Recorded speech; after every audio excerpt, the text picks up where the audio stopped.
Gracias por continuar en esta sintonía. Estamos conversando sobre el aborto. Creemos que es un tema fundamental, parte, por supuesto, de ser un elemento esencial de la vida humana, ¿verdad? Y hablamos que hay consecuencias penales cuando muere un ser humano. Si, por ejemplo, nos impresiona cuando vemos en los medios que a un niño recién nacido lo tiraron en un basurero, ¿verdad? Nos impresiona cuando una madre, un padre, un pariente ha tenido encadenado a un niño en una casa y el niño muere, por ejemplo, ¿verdad? O sea, todo este tipo de cosas nos impresiona, pero no nos impresiona igual el que una madre esté dispuesta a matar a su hijo o que una madre lo mate, pues efectivamente. ¿Es un apéndice de la madre un hijo o cómo se valora la vida de un niño que está dentro de la madre? No forma parte del cuerpo de la madre, ni siquiera es dependiente su vida de la vida de la madre. Tiene su propia entidad, es un ser humano, perfecto desde el inicio, y como tal merece protección jurídica. Nuestra Constitución señala que se es persona desde el instante de la concepción, y si se es persona, se tiene derecho a la vida. Y ese derecho a la vida debe ser protegido, por lo tanto, desde el momento de la concepción hasta que muera por causas naturales. Sin embargo, algo que está tan claro en la Constitución parece que no está claro para el resto de la sociedad, porque el pretender que exista un derecho de la madre a decidir sobre la vida de otra persona no es cierto. Si nosotros pusiésemos en balance esos dos derechos, el derecho a la vida de la persona por nacer y el derecho de la libertad o de la autodeterminación de la voluntad de la madre, es obvio que si ponemos en conflicto ambos bienes jurídicos, el derecho que debe prevalecer es el derecho a la vida de las personas. Entonces, por lo tanto, no es que exista ese derecho a decidir, porque sería como que si tuviésemos nosotros el derecho a decidir si matamos o no a otro porque nos estorba, porque nos impide hacer algo. No existe ese derecho. No es coherente con nuestro ordenamiento jurídico. Es un delito. Y me parece que incluso la actual regulación que tiene el Código Penal es incoherente con el deber de protección del derecho a la vida de las personas. Porque si todas las personas somos iguales, los atentados contra nuestros derechos deben ser iguales sus castigos en todo momento. Si matar a una persona indefensa que ya nació, se castiga hasta con 50 años de prisión. Una persona que no ha nacido está más indefensa aún y se le castiga con una pena ostensiblemente menor. Esa es una incoherencia.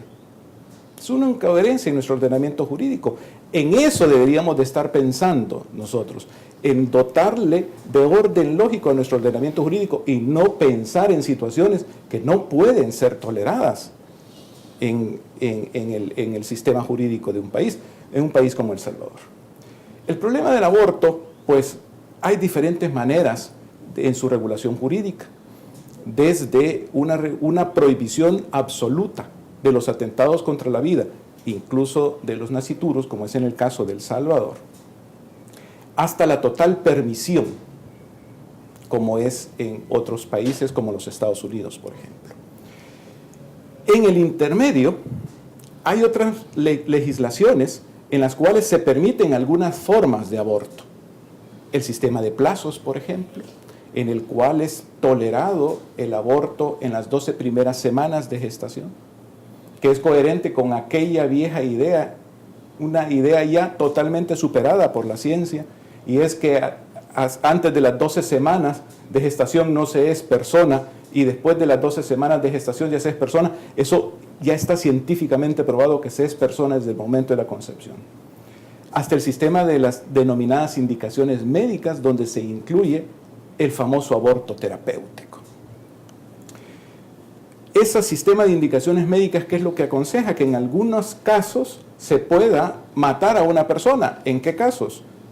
Por ejemplo, si tiene malformación física, y entonces se le denomina eso aborto eugenésico. Bueno, que sería lo mismo que matar a una persona que ya nació, pero que tiene malformaciones genéticas o físicas. Matar a una persona como consecuencia de que el embarazo de la mujer fue producto de un delito de violación. Que a muchas personas conmueve esa situación, pero no conmueve la situación que se le está transmitiendo el castigo de que merece el violador a un inocente, que es la persona que está en proceso de gestación.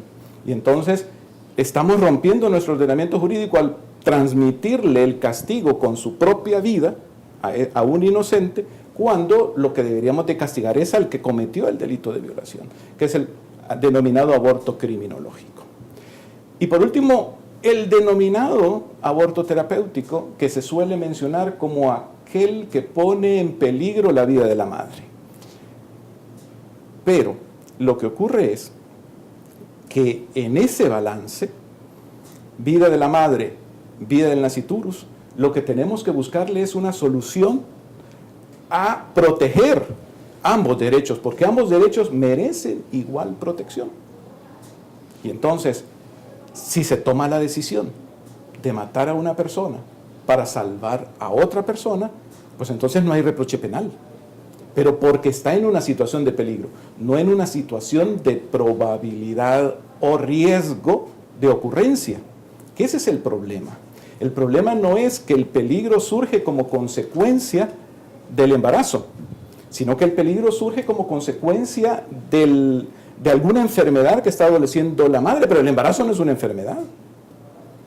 Y si no se puede continuar ese embarazo por la situación de peligro de la madre, se deberá tomar una situación. Pero incluso lo que se tiene que analizar, y ya lo mencionaba el doctor Mayora, es la viabilidad. Porque incluso no se puede realizar un parto inducido sin haber preparado adecuadamente a la madre para ese momento, incluso haber preparado al nasciturus, a la persona que está en el vientre de la madre, para que sea viable. Y esa oportunidad, ese tiempo se aprovecha para ello, para que cuando se dé el momento del alumbramiento inducido, no haya ni peligro para la madre, ni peligro para el nasciturus. Pero eso no va a pasar porque un juez o un magistrado firme un papel y diga, sí, practíqueselo ya. Esa no es una decisión jurídica. Esa es una decisión que dependerá de cada caso y será decidido por el médico. Entonces, tampoco es que exista ese denominado aborto terapéutico. Entonces, todas esas son las formas de regulación que existen. Hoy por hoy en El Salvador, el aborto es delito. Y se trata de matar a una persona inocente. Yo quisiera hacer una pregunta al licenciado Rodríguez. Él ha expresado claramente que el aborto provocado, bajo cualquier pretexto, y sobre todo en El Salvador, es un delito. Entonces estamos viviendo un gran movimiento de personas, incluso en la Comisión de Bioética del El Salvador, que están pidiendo a gritos el aborto de una paciente.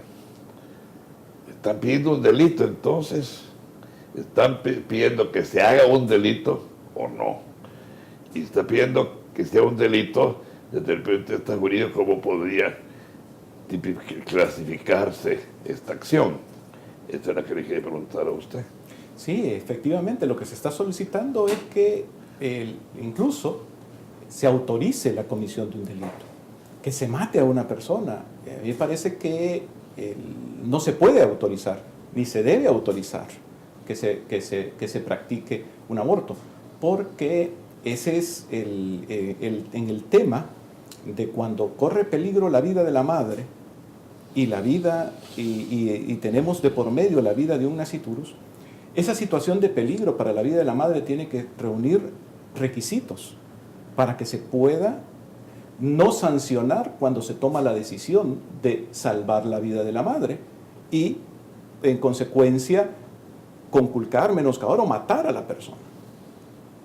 Y ese peligro debe ser real, actual, inminente, es decir, no una probabilidad. por ejemplo, mencionar en un caso particular todas las posibles consecuencias que pueda sufrir una persona como consecuencia de mantener un embarazo durante un periodo prolongado y que se diga incluso la muerte de esta persona, pero esas son probabilidades, no es peligro. Por lo tanto, no se puede autorizar, no se puede permitir que se practique un aborto en esas circunstancias, porque ni siquiera reúne los requisitos para poder proceder a esa situación. Entonces, a mí siempre me ha causado estupor el que se esté solicitando, en un caso en particular, se esté solicitando una autorización de afectar un derecho para salvaguardar otro derecho cuando ni siquiera hay una situación de peligro real y actual. A mí lo que me llama la atención es ¿por qué, si en general uno está dispuesto a dar su vida por sus hijos, entonces ¿por qué se va a escoger la vida? ¿Cómo va a escoger la madre matar a su hijo para sobrevivir ella? O sea, ¿no llevaría un trauma adicional también esa persona el resto de su vida haber matado a su hijo porque quería sobrevivir ella cuando ni siquiera el hijo había pedido venir al mundo? Por supuesto, existe el denominado síndrome postraumático, que lo sufren víctimas de secuestro, víctimas de guerra, víctimas de desastres. Y se ha cuantificado, y la ciencia médica lo ha cuantificado, que las mujeres que han tolerado, permitido que se les practique un aborto, sufren de este síndrome postraumático. Bueno, es más, hasta ideas suicidas. En medio de ese cuadro dramático que ha implicado la práctica del aborto, porque es que practicarse un aborto no es, Luis, como ir a un salón de belleza. O sea, es una intervención sobre el cuerpo de la mujer que le causa graves secuelas psicológicas. Y no es como quitarse el apéndice. No es como quitarse las uñas. No es una cuestión cosmética, es una cuestión muy seria. Y eso no se los explican a las mujeres. Vamos a un corte comercial, pero a la vuelta entremos a qué es lo que pasa en el mundo, o sea, cuál es la tendencia en el tema constitucional, cómo se está manejando en los países a donde esto es permitido también, doctor, cómo han llegado ahí, si hay una tendencia a venir en contra de, o sea, expliquemos un poco qué es lo que está pasando en el resto del mundo. En un momento estamos de nuevo con 361 grados.